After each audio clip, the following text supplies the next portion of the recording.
Subscribe my Techie Bro YouTube channel and press the bell icon for latest updates. Hey guys, welcome to my Techie Bro YouTube channel, and in this video we are going to install Termux API.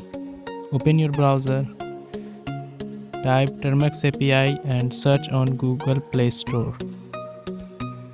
Open your first link and click on install.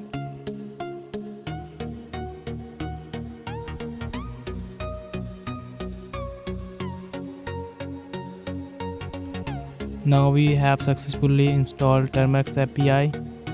Let's go to Termux application and type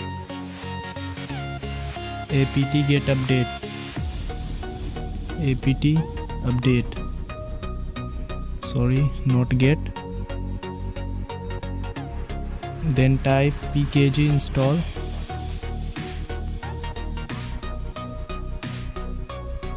Termux API.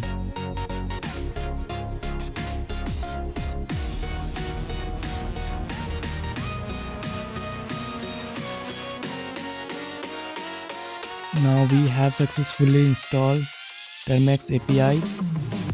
That's all for this video. Thanks for watching this video and goodbye.